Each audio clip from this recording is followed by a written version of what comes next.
Oh, I forgot how comfy this BakPul Hitches hat is. Is it?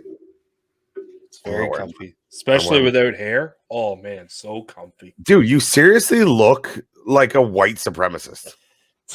Like, I don't know if that's the part of our audience that you're trying to appeal to.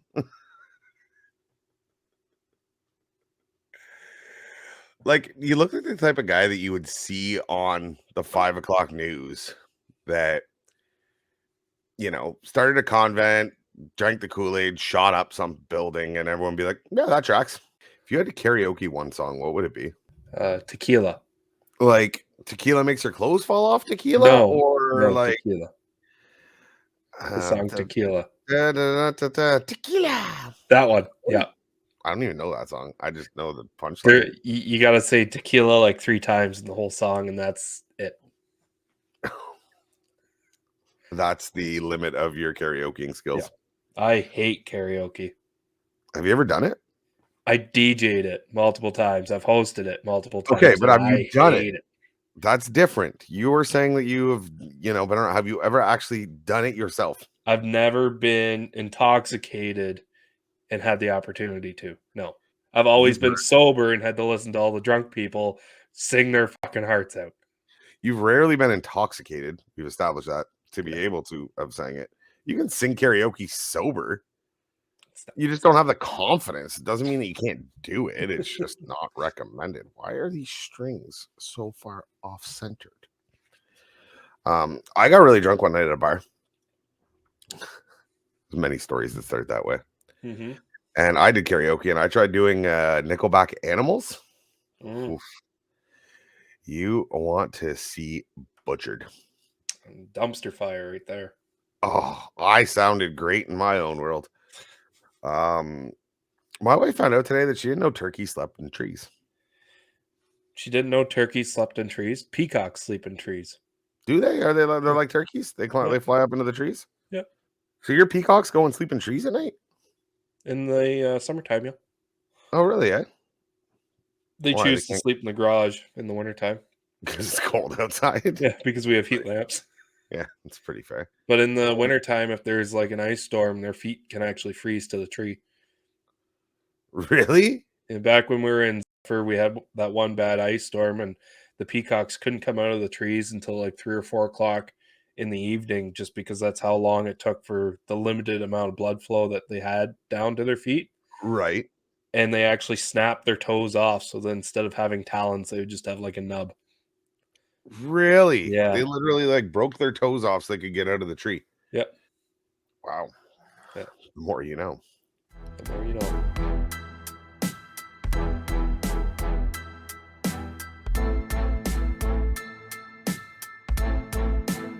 Hey everyone, I'm Brad from Calgary. This is Sean from Cambridge, Ontario. I'm Terry from Cornwall, Ontario. Hey, this is Larry from Pitt Meadows, British Columbia, and you're listening to the Towing Life Podcast.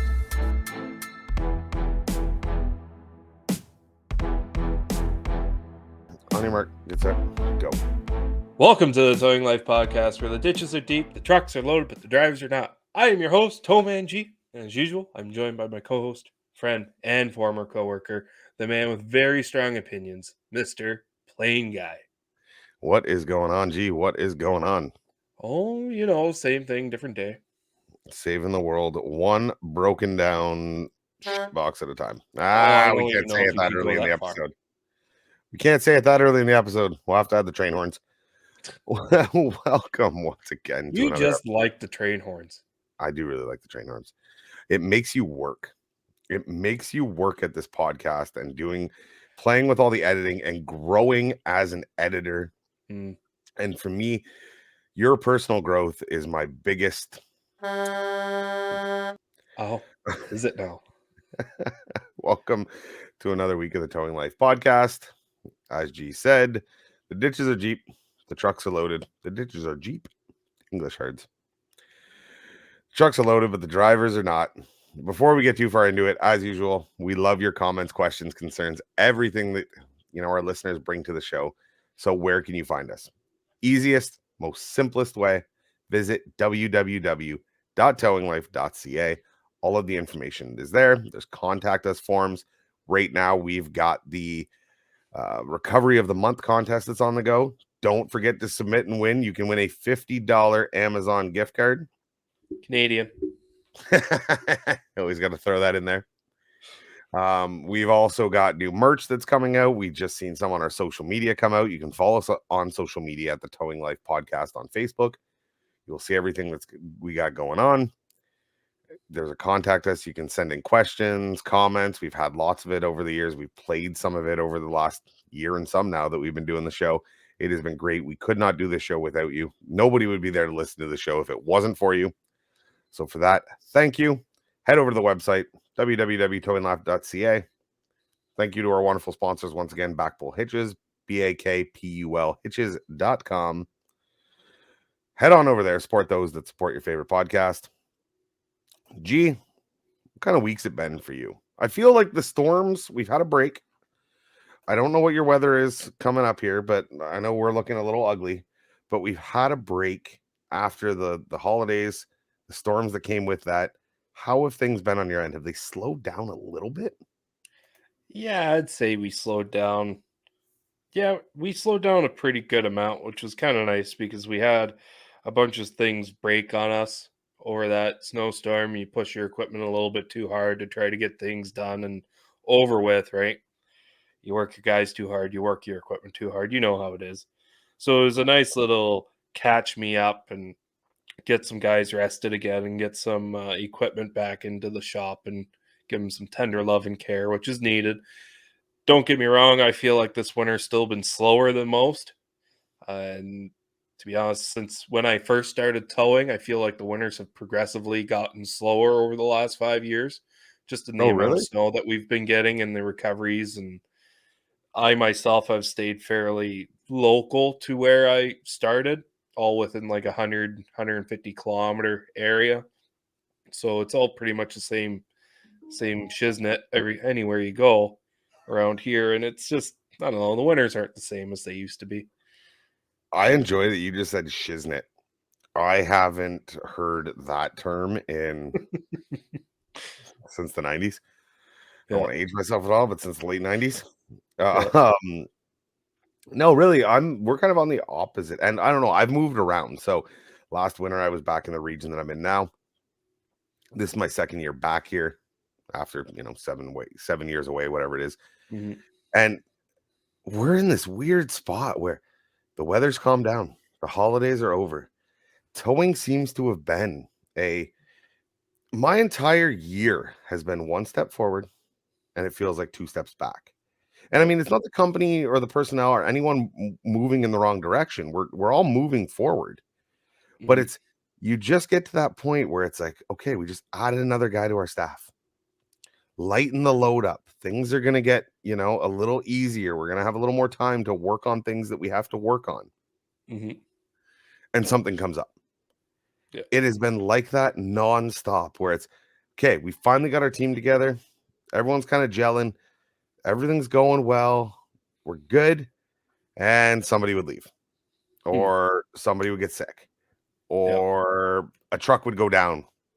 Or, there's always that or. And when you get through these things, it feels great. When you finally get to the other side of it, you feel like, wow, we got through that. The team really stepped up. Everyone did their part. It was awesome. But when you're in it, it has got to be the most. It's like being in the middle of a 3 to 4 day storm.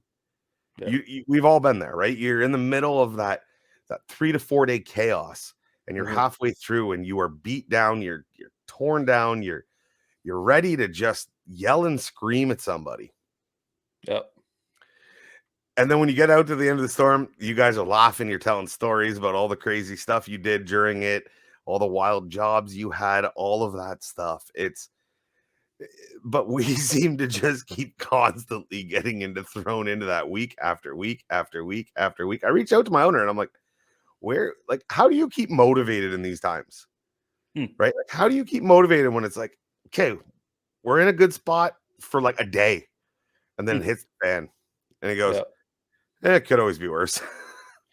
that's the advice, and he's not wrong. To be honest with you, most of the jobs that I look back on and the jobs that I tell stories on are the jobs where in my head when I was doing it, it's like, I hate this job. I'm gonna effing quit. Like, this is it. This is the last thing that I'm gonna do.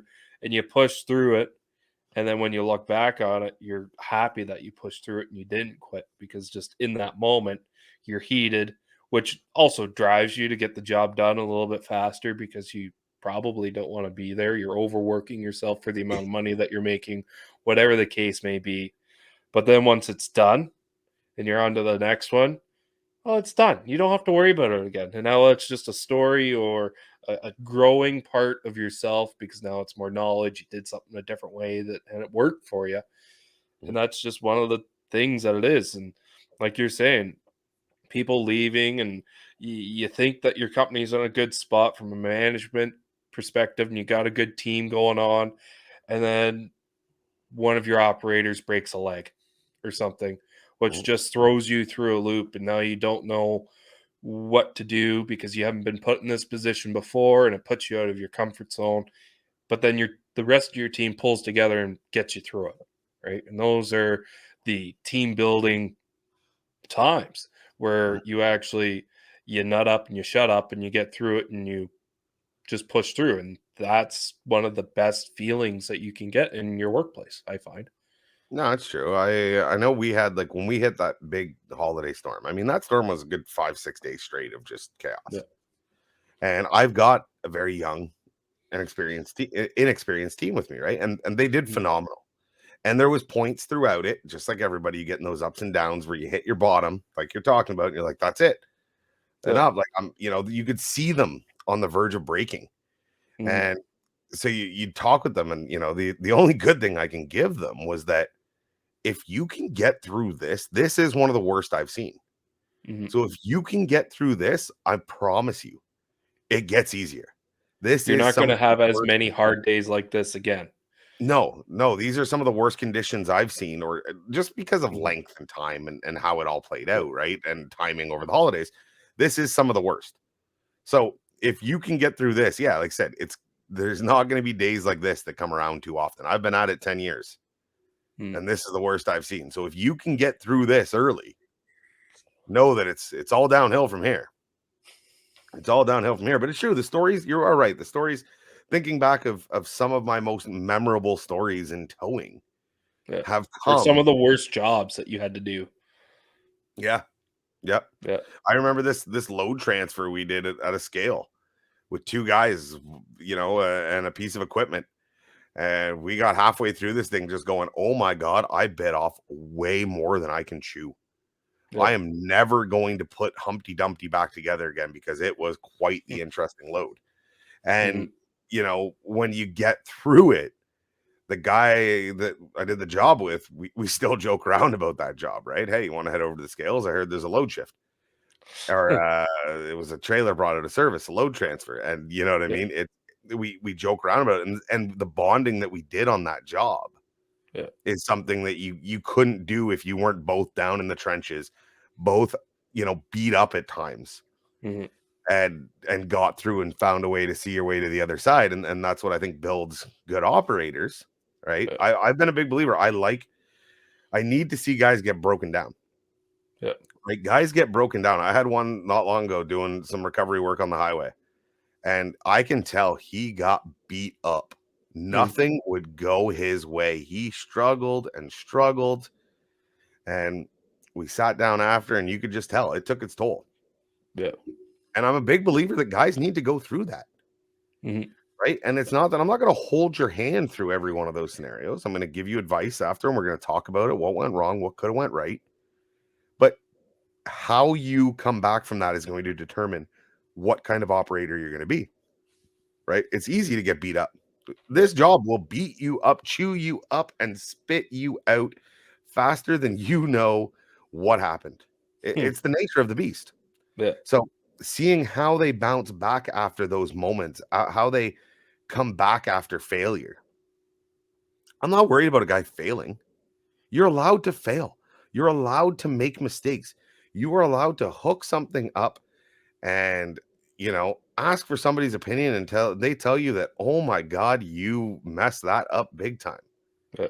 You're allowed to make those mistakes. hopefully while making them, nobody gets hurt and it doesn't cost anybody any money. That's the ideal goal. But you're allowed to make mistakes. But the question is going to be, what are you going to do? If I have to tell you that that hookup was unsafe or dangerous or not practical, there's 1,000 right ways or 100 right ways and 1,000 wrong ways.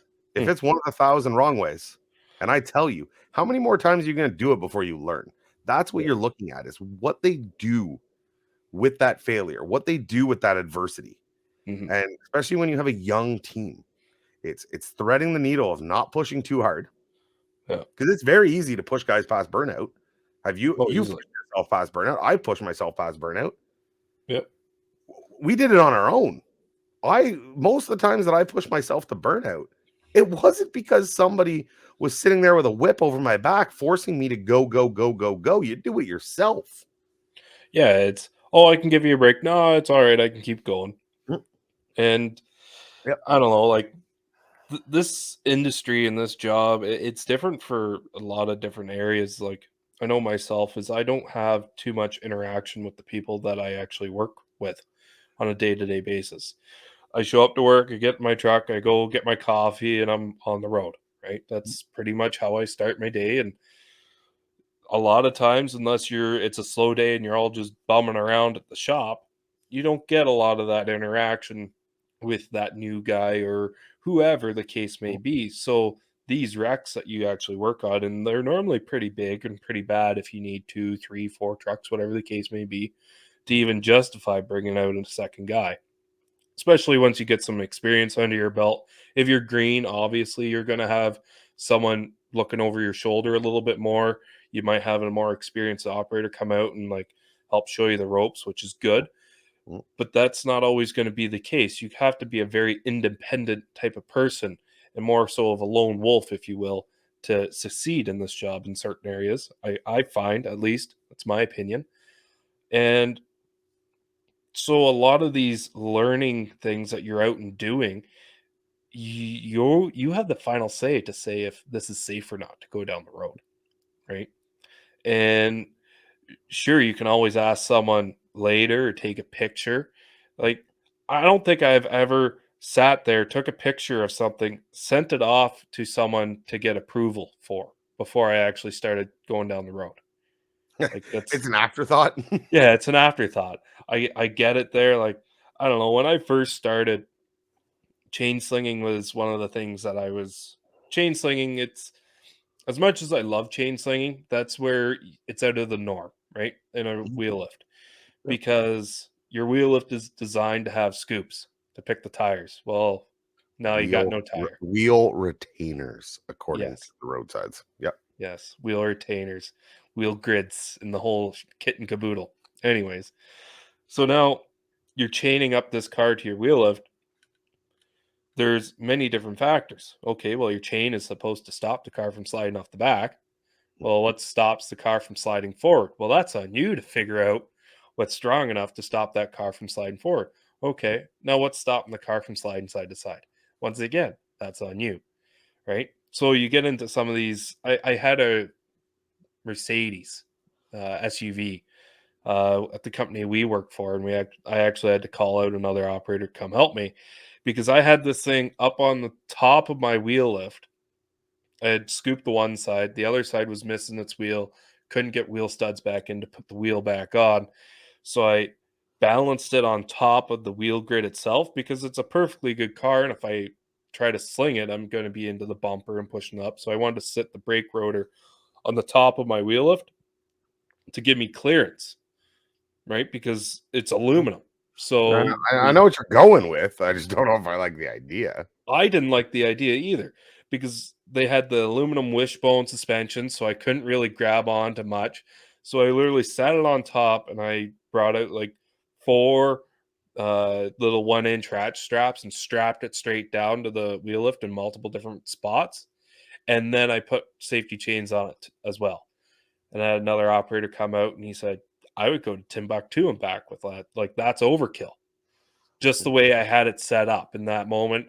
I did the tug test and I wiggled the wheel lift back and forth and up and down like abusing my equipment just to make sure that's not going to go anywhere when I hit a massive pothole in the city where I had to tow this thing to, right? And it's things like that where, okay, you learn. And if you're ever in a spot where I'm not quite sure about that, put an extra strap on it. Like, just for your own account, put an extra strap on it. I don't care if it's overkill. I'd much rather it be overkill than under.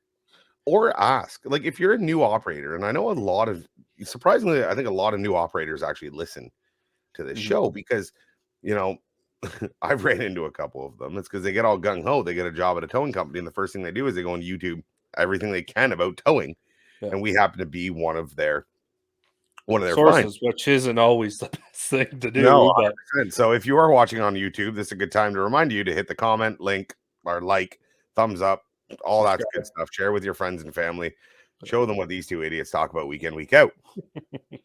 But no, they listen to this, and it goes, some people don't have the mind. Like, I don't want to say that towing is changing, but I want to say that I think towing needs to change. Right? I'm seeing it, like, I've had a different approach since I've been where I've been now compared to where I've been before. And a lot of that was just growth, right? Like, as we grow in the industry, we learn new things. We learn advantages of doing things certain ways. So the industry as a whole, I don't think is still what it was. But I think we need to, with labor shortages coming in, with everything that we have talked about, problems facing the industry for the last 5 years, I think we need to change. And the idea of, hey, guy, you don't know, you've never seen it before, figure it out. I think those have to start to disappear.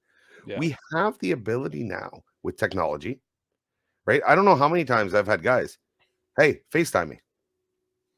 Hey, I'm trying to hook up this car and I'm having this problem with this and da da da da. Okay. If I have a hard time visualizing it, FaceTime me. If it's something I can explain to you over FaceTime, I'll explain it to you over FaceTime. You'll still allow the freedom for these new guys to use their creativity and use the tools that they've learned that are in their toolbox. But at the same time, you're not forcing them to be put into an unsafe spot. The last thing you want to do as any company, and I've worked for some that I don't think took that into account. I don't think it was intentionally done. Was they didn't really set you. It's not that they set you up to fail, but they didn't really set you up to succeed. Right. And God knows I've done this as well, where you assume based on what you've seen from a person that they will just figure it out. But at the same time, those people that you assume will just figure it out, a lot of times it's because they have confidence in an ego, which can be a good or a bad thing, depending on how they're used. Depends if they have skill to back that up. Well, that's it, right? There's got to be a head on their shoulders too. But you just, because they figured out so many times before, or issues that you've sent them, that you just assume that they'll figure it out this time. And what you're doing, in my opinion, for that is you are setting a guy up for failure, because especially if you don't review it after, if you don't follow back up with that and find out how they did it, the car made it there. Because your phone wasn't ringing because they damaged or broke something or dropped the car off the back. That's how you know the car made it there. But you don't actually know if what they were doing was the right way. You're enabling bad habits. 100%. It is the quickest way to enable bad habits, where following up, send me pictures when it's hooked up. Send me all that. Now they're not just going to kind of sketchy try and get something by, because they're going to send you the pictures. They send you the pictures when they're hooked up, and you go, what in the God's creation have you done? You can start to fix that issue. This is topics that I think are very important moving forward in the industry, because the one thing that we are seeing is a lot of new blood towers, new generations of towers, right? We're talking about that, how the old guard have started to retire. The old dogs that could teach you and I a trick every day of the week for the next 10 years, because they've seen so many different situations, are slowly starting to become extinct in our industry. Right? So the guys that are coming into the industry, any operators, guys or girls coming in, are new and green. And they have a different way of thinking about things. And we really need to work towards that. We really need to make sure that this next generation, this isn't the generation that the older guys grew up with, and where it goes, here's the truck and go figure it out. That's not the world and the industry that we live in anymore. Yeah, we have a lot of time deadlines, and you got to get the road open. We've got a lot more people out on the road once you do get this uh, 86 Chev pickup hooked up. If it falls off, it's not just rolling into the ditch and you got to try to hook it up again. No, it's going to hit a family of 5 in the car next to you. Right? Exactly, right? We're talking about cars that you're not allowed to use J hooks on anymore. Yeah. That you can't just drag and hack and whack and get your way through this. Towing of today has changed immensely. Even in the short time, the short time, and I call it short time, the 10 years I've been in the industry, I've seen changes come on. Mm-hmm. You know, and we're seeing them, I find, rapidly progress quicker now. Yeah. Right? Like, it's not that, you know, we're still seeing changes we always have, but it's getting quicker in between times and in between new designs. And the introduction of the electric vehicle has been something that has changed the towing industry and will continue to revamp the towing industry with new tools, new capabilities, new different things that are constantly coming out. So we need to have these conversations with these young operators coming in. You cannot just throw them to the wolves. Something I am guilty of, a hypocrite myself, saying you cannot just throw them to the wolves and go figure it out, because guess what? Like you said, that truck that fell off the hook and went back into the ditch, you know, the 87 Chevy that might have cost you $100 and a new bumper is now going to be a $30,000 damage claim on an electric vehicle. Yeah. These are not the same times as what because you put a mini J in the wrong hole underneath the car, not because you royally screwed up. It's just because you felt a hole and you stuck it in the wrong one. Yeah. And that'll always cost you, no matter the scenario or situation. Putting it in the wrong hole is always going to cost you. So no, it's something I think the industry needs to adapt to. Right. I'm going to go out on a limb and I'm going to say the glory days of towing are pretty much over. I'm going to argue that and say that the glory days of towing aren't over. I think the glory days of towing are coming. I think you are going to see, unfortunately, a lot of companies could get hurt in the process, but I think you are going to see the best of the best come to the top. Yeah. I think you are going to see towing and business as a whole has always been about adapting or dying. Right? It's always been like that. How can you adapt to the climate, the change, the everything that's going on? I think towing, you're about to see that on an extreme level. But the companies that can make it out, and I hope there's many of them, right? I never want to see, I've worked for mom and pop shops. I love mom and pop shops. Yeah. But the companies that make it out of it, I truly believe are going to be some of the best you're going to see. Towing is a career full of different situations, from vehicles missing a wheel to having none at all. A great operator learns to use all the tools in both his physical and mental toolbox. I'm here today to tell you about a new, exciting tool to add to your physical toolbox, the BakPul Hitch. Like many people on the internet, I had my doubts about this product. Doubts I personally aired on this podcast. But the fine folks over at BakPul Hitch sent me one of their products to try, and boy, was I surprised. Its quality of build and ease of use made me eat my words real quick. So if you're a doubter like I was, head over to bakpulhitches.com for more information and to find out how to add another tool to your toolbox. That's BakPul Hitches.com. Right. We shared that post on social media the other day about the Aero truck. Yeah. Right? Aero trucks being the thing of the future. You and I have talked about Aero trucks plenty on the show. Yep. This is where I see the old mentality in towing, and the mentality that needs to change was the one comment. And it's one out of 20 positive ones, but it's one. And it goes, you have too much money when. And that is a issue with the towing industry that people constantly neglect. You have too much money when what? When I invest in equipment to protect my workers, when I invest in equipment that I can bill for on the side of the highway, that's when I have too much money. Trust me when I tell you, the company that built that Aero, which is a beautiful Aero board, I don't know if it actually folded or not. I hope so, because it was up there pretty high. It's a big fail. I really hope it folds. But the company that did that, you think that company got to that point and is investing in this kind of equipment because you think that truck's going to break them? Yeah, financially. Yeah. You think they were stupid enough to get to that point and just be able to afford this Aero just to bury themselves in the hole? No, it's because they had smart business practices. They invested in a piece of equipment that's going to get the money back in the long run. So, you know. Yeah, that wasn't just an aero truck. That looked like it was a service truck. It had work sides on it. It could go out and do light service calls. It probably also they probably have a heavy diesel mechanic on their roster somewhere Maybe. where Yep. they could throw parts in that thing and go out and do a tire change on one of their rigs that blew a tire. Like that's a multi-role truck that's also a flagging truck. But this Terrible. idea that, oh, you got too much money when you're buying stuff like that. It's like, no, you're too smart in business when. Like, that's what that guy's saying. You know that you're smarter than me in business when. I don't know if the guy was an operator. I don't know, I'm not just going to sit here and shit on people. But Well, at the same it's time, not even as much as I say, like, as much as we always call ourselves a brotherhood, and we are, but broken. Well, it's true because we beat the crap out of each other and bully each other all the time. So, well, I mean, no, that's it's what brothers do. we're a brotherhood, but we've got a lot of step mothers, let's say, because towing is so different from area to area. Yep. Right? You go up north where the biggest highway is a 2-lane highway, Trans-Canada Highway, that's just 2-lane road, and they've got cliffs on either side of the road. That's completely different than towing in the city. That's Right. and towing in the city is different than towing on part of the 400 series corridor or the 401 corridor.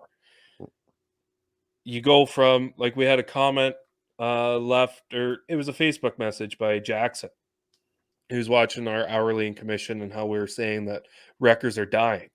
Right. He's out in BC and wreckers are alive and well out there and they don't use beds as much. And that's just another thing. The industry is completely different out there. You also have the repo men with self loaders where they're in a quick situation where they got to get the car and get out for their own safety and safety of others. Just another completely different situation. Yes, we're all brotherhood, and at the end of the day, we relocate cars. But the methods to get that done and the how we do it, which is also methods, but how we go about it and how we look at the job at hand, regardless of what the job is, can be completely different because the situation that an operator in BC compared to an operator in Ontario or in Florida is going to be completely different. Well, your business models will be completely different too, right? That's why for one guy to say an arrow is not worth it. Okay, this guy might be in a small little 200 person town Right. and sit there and go, what do you need that for? Right? Like, so it's understandable that, yes, it's your business models, everything kind of changes, but we're seeing that, if you want to move up in the towing, right? If you want to move up in the towing world, like I seen the other post where the guy, towing is, you're never going to make any money in towing unless you're an owner. Well, no, you're never going to progress in towing with an attitude like that. Just because you can tow cars, not any monkey can tow cars. I should not say that. You have to have skill, and you know what I mean. It's something without calling it a trade. It has trade-like tendencies, right? With where experience and everything else, you can definitely make your way up. But at the same time, you're never going to make anything. And like, you can be a driver, but there's limits to how far you can go as a driver, right? Then you can maybe one day become an operator after you're done being a driver. And then from there, you can, if you move up and you're interested and you have the skill and you have the talent, you have the want and the need to grow, there's heavy towing. Once you get into heavy towing, everything changes. There's all these kinds of things where, some people just look at it as, I just want to drive tow truck. And that's okay. If you want to just drive tow truck, that's okay. But then you can't sit there and, you've worked for 5 companies over 3 years and say that there's nothing in towing unless you're an owner. And it's like, well, we want to see the betterment of the industry, right? You talked about the brotherhood and everything. And I think it is a brotherhood. I think it's a brotherhood in the sense that I didn't have any brothers, but and they were anything like my sister and I, the way we got along, I mean, she beat me up probably more than any brother would. Yeah. So if that's what we want to talk about, we fit right in, right? We fit right in with that camaraderie, that everything else that comes along with it. But, times are changing. Times are changing. Laws are changing. We need to change. Adapt or die. That is the moral of all this conversation. Adapt or die. So I got a question for you. I know you've seen it in the notes earlier and you asked me the question. How old is too old? 4. Not how young is too young, because that is a whole other conversation. That's How for old a different is show. so my show I gotta do later. How old is too old? Meaning, at what age? And this is going to be called ageism. This is going to be called discrimination. I don't care what you want to call it. How old is too old to hire a new operator that's never been in the industry before? Ooh, that's a Ooh. good question. And to be honest with you, I don't think there is an actual age, because you just talked about this new generation that's coming into towing is different than the older generation, right? Mhm. So even if an older gentleman or woman, they came from that time where they went out, they got their job done, they're good hard workers, right? That's normally their mentality. And if it is, those are some of the best workers you can have, Mhm. right? I know some old guys who are in this industry and have been in the industry all their life that would outwork you and me put together on a day-to-day basis. Again, in the industry and knows what it's about. Different story. But, I'm talking about somebody comes to your door with a resume, has never worked in the towing industry before, mhm. right? Has maybe listened to a podcast here and there Hmm. and said, that's something I want to give a try. How old is too old? How old do you think it becomes? And I mean, there's always going to be the outlier. Like, stop giving me the PC answer on this shit. Hmm. Right? There's always going to be that odd outlier that'll absolutely destroy expectations, just like you're going to get with how young is too young to hire, right? And Yeah. a lot of insurance companies won't even talk about 25. And you can go through a slew of 21-year-olds that absolutely wreck stuff. And then you find that one diamond. There's always going to be that outlier. What I'm asking is, honestly, at what point, resumes on the table, you've got 25, 30, 35, 40, 45, 50. All with no experience in the towing industry. Mhm. How old is too old? Where do you kind of bring that line back, and where do you draw that line on candidates that you would or would not consider? Well, You can be, this is a hypothetical on a podcast that we run. You do not have to be politically correct on this. You can say, I'm not hiring a 45-year-old. Nobody is taking you to court for this. to be Stop honest with giving me you, your if I had that bullshit many answer. resumes in front of me, this industry would be in a lot better shape. That's fair. Um, I agree. in the ideal world, I guess I would probably look at insurance aside, 25 for the insurance purposes, up to 35 would be my ideal hiring age. But at the same time, you don't have to put your birthday on the resume.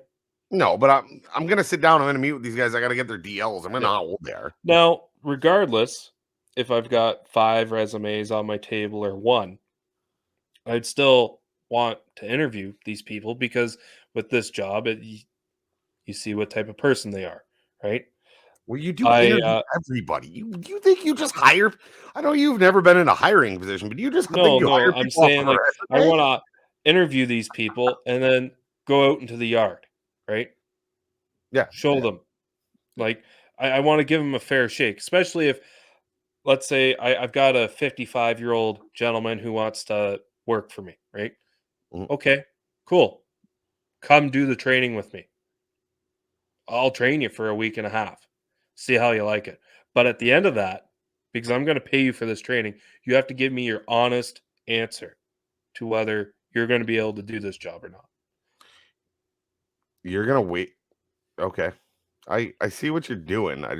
Okay. I'm gonna put them through the same training as anyone else, right? Okay, so you've hired them then. You've hired somebody at 55 is what you're saying, because that's what you're doing. I don't know if you think that that's not hiring them yet. You're just hiring them with the option to fire them after a week. That's well within your abilities. Yeah. Well, you give them the probation, right? Yeah, well, they get a 3-month probation. That's how employment works. Yeah. Yeah. Okay, so you So, hired them at 50. Okay, so that's not no. I'm talking like you sit down, you meet with them, whatever. Okay, maybe you want to spend 20 minutes in the yard. are you trying to justify something you did? No, I haven't done anything. Okay. Trust me, I've made a lot of mistakes. I'm the least prejudiced of all. I have hired anybody and anyone that shows an interest in the industry and is willing to learn. I'm willing to take a bet on you. Some have paid off, some have not. That's the game you play. But no, I'm just okay. Let me ask it this way then too. What is your what do you think the perfect person, I've said that 3 times now, is in the towing industry? Let's say you're putting yourself in a hiring position and you have, I mean, we're not in a labor shortage and there's an abundance of people out there looking for work. What is your ideal candidate? What do you think is the ideal person for the towing industry? Age, in between 25 and 30, single, physically fit ish. Ish. Hot man, clean strong. driving abstract with at least a DZ license. Okay. Marital status, you said, so single. Okay. Yeah. See, I think we differ in that industry too. I worked at a car dealership years and years ago, before I started towing. And the general manager was not shy about this. And he says he hated me as an employee when he first hired me. He liked me because he thought I was young and I was ambitious and all those things. But he goes, "You're not my typical hire." And I go, "What do you mean?" I was selling cars at the time. And he goes, "I like guys that have a house they can't afford, a wife they can't afford, and all those things, because to me, that gives them a reason to show up and bust their ass every day. Yeah. The more that they're in debt, the more they need this job." Yeah. And it's not a wrong approach. You look at it and you go, "Yeah, I get that."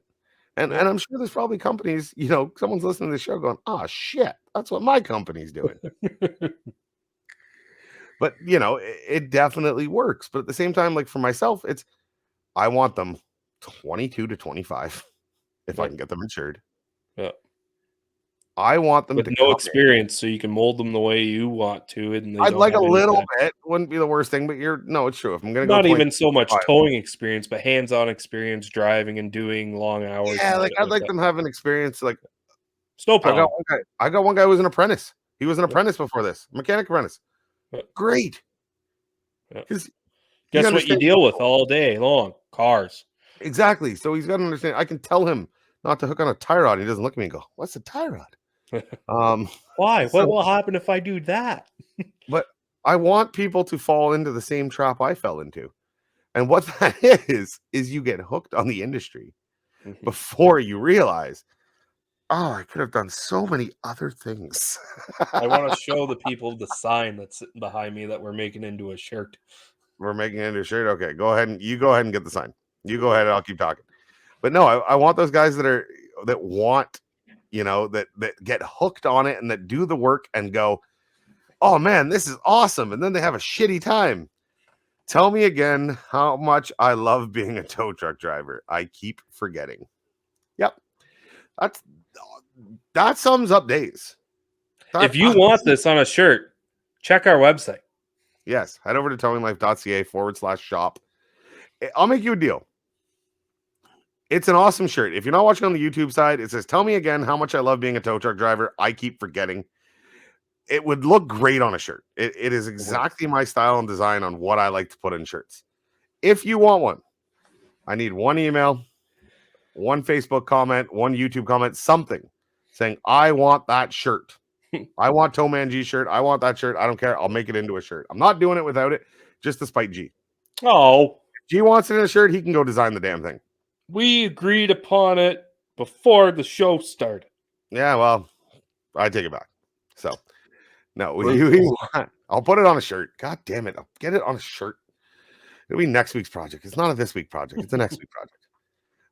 But no, I want them guys to get hooked on the industry before they realize there's other opportunities out there. Because once you have it in you, like I said, we've left the industry. We each have. You can't get away from it. So, not to mention, if I hire a guy at 45, 50, 55, 55, to answer my question, honestly, 35, I think would be 40. I've done it and they've been good workers. Didn't work out, whatever the case was, no hard feelings. But ideally, yeah, like under 35, no kids. I don't know if kids or no kids is better. And the reason I say that is because no kids is great, because this industry is very tough, and kids definitely complicate it. Mhm. I can only say this in assumption because I don't have any. Yeah. But is it better for them to come into the industry with kids or have kids while they're in the industry? Will having the kids in the industry push them out of the industry? I mean, if you already have kids and you get into this industry, you'll know if it's an okay fit for you right away, right? If you're already into this industry and then you try to throw a kid into the mix, that's going to be a big deciding factor of whether you stay in the industry or not, to figure out if you're strong enough or you got a good enough support system at home to be able to take care of that child. Yeah. Well, it's just like partners, right? My Yeah. wife met me when I was already towing. Yeah. If my wife wouldn't have met me when I was already towing, the things that the strength of that woman, trust me, with the way things have been over the last while, which is the hours and the everything else have been working, Gone.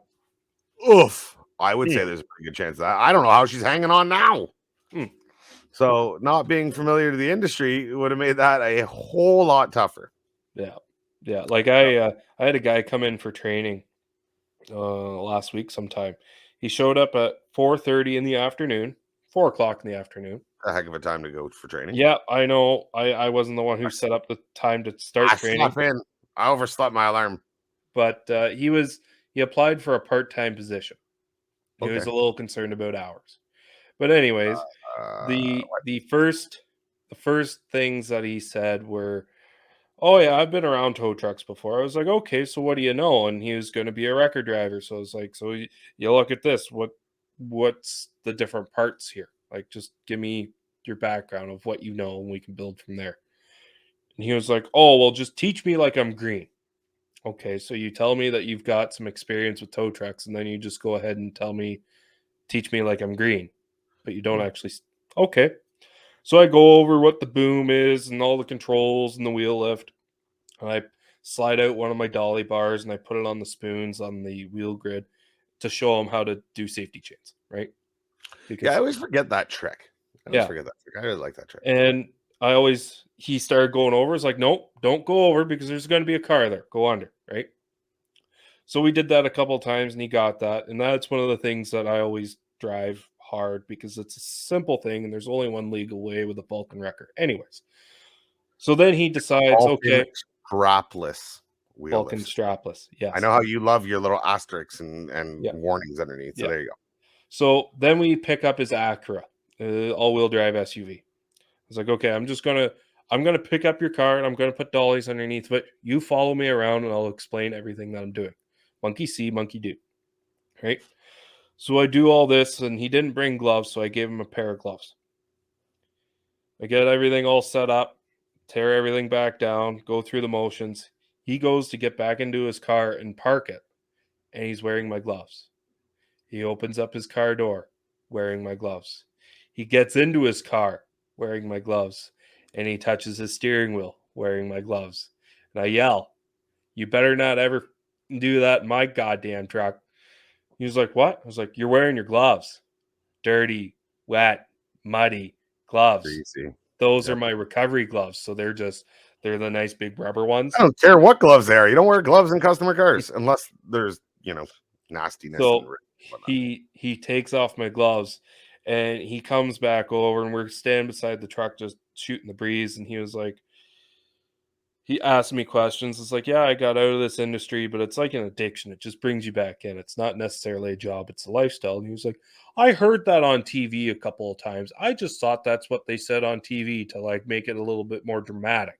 But No. now that I hear that you say it, is that actually a thing? I was like, yeah, like there's no other job like this that I've been a part of. I went left towing to go back plowing because I really enjoy plowing, being by myself, the odd hours. I like working at night, stuff like that. But it's just not enough. There's not enough out of the truck and down in ditches and making your head, like making you actually have to think.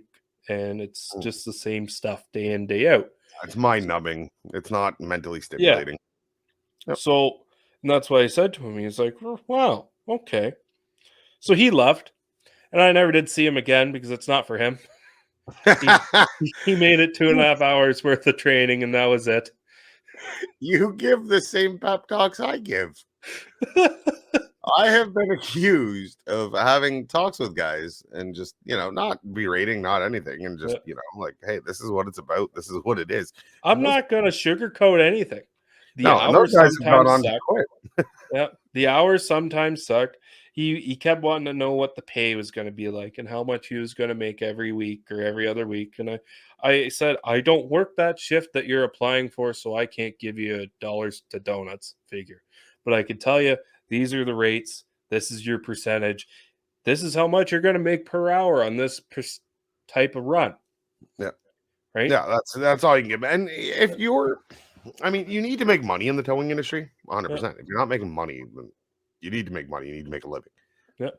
But if you're only interested in the money side of towing, bye. Thanks for coming. Yeah. I mean, I know there's those repo guys down in, different areas here, and even some of these chase guys. It's all about that bank, all about that paper.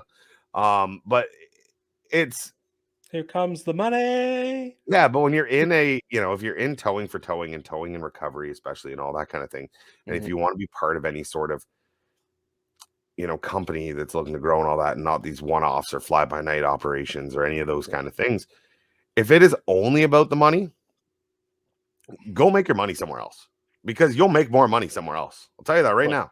You'll make more money somewhere else, and you'll probably, you might be a little probably thank you. Your sleep schedule probably thank you. Yeah. He'll make a lot of aspects of your life easier on you now and in the long run. This industry is not for everyone, which is fine. That just means the guys who are in it and the guys who stay in it have a leg up on those other people that couldn't do it, to make make your ego a little bit bigger. Oh, Jesus, that's what you need, is a bigger ego. What could be a driving factor to get you out of bed in the morning, right? Knowing that you can do it. You need a driving factor in the industry to get yourself out of bed in the morning, because if not, you're gonna have a lot of rough mornings. Yeah, if you can't feel good about helping people, this isn't the industry for you. Somebody asked me, what is the thing you hate the most about towing? People. You said this story like 2 weeks ago on the show. That's fair. It's been a long week. I forgot about it. For sure, people. Absolutely. I love people. They're a great part of the job, and I hate people. Stupid people sign my paycheck. I'm not saying that my owner is stupid. Stupid people subsidize a lot of my income. Yep. Yeah. Yep. I can absolutely agree to that one. So, that being said, I enjoyed this chat with you, G. It's been a while since you and I. This feels like the chats that we kind of used to just have on the phone back before we did a podcast, talking about our troubles, talking about our stupidity. The only difference is we've had to change stories and names a little bit to protect the innocent and protect the stupid. Yeah. But other than that, that's towing summed up in a nutshell, right? Like she's a finicky bastard, she is. Yeah. But we love her. It's a love-hate relationship. It's an abusive relationship too at times. Towing sounds like my wife. Whoa, easy. I love her. What do I have to cut out now? She's really hard to get along with sometimes. And she makes my life hell sometimes, but God, I wouldn't do it without her. So, that being said, on behalf of myself and behalf of my wonderful co-host, TowManG, thank you all for coming out. Do not forget, head on over www.towinglife.ca. Find us on Facebook at The Towing Life Podcast. Email us directly at thetowinglife@gmail.com. See you next week. Take care. Toodles.